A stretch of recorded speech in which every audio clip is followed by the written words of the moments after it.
dia, soc Maria Ferrer de la Comissió de Formació de l'ACNA i avui us volem explicar per què fem un perfil, on el fem i quin és l'objectiu, què és el que busquem quan fem un perfil estratigràfic. Val?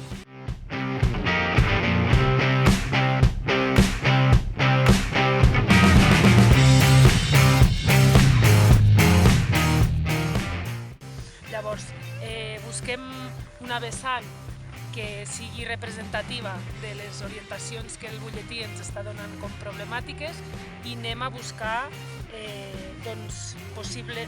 volem investigar l'estratificació de la neu. Podem saber què ha passat anterior a les nevades actuals, podem detectar crostes de fusió regel, crostes de pluja,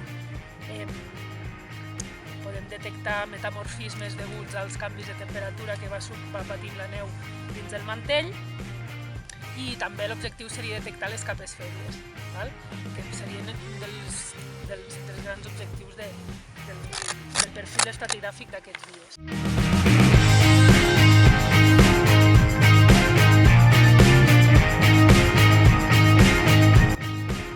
Ens posem el metre per conèixer l'alçada del mantell.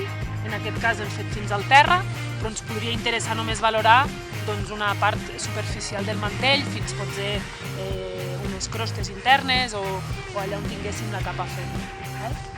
Amb el termòmetre també mesurem la temperatura cada 10 centímetres, que ens ajuda molt a conèixer els gradients que tenim dins del mantell i així també entendre els metamorfismes dels cristalls.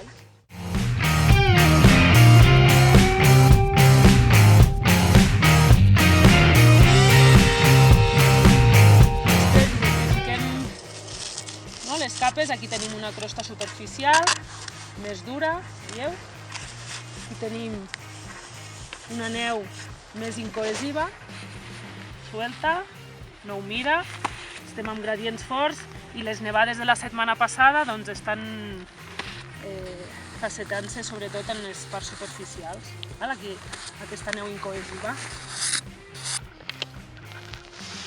I en quant al perfil, anotem les alçades, hem anat identificant les diferents capes de neu en el mantell, la duresa d'aquesta capa, el tipus de cristall, en aquest cas és una crosta de fusió regel i no anotem la humitat.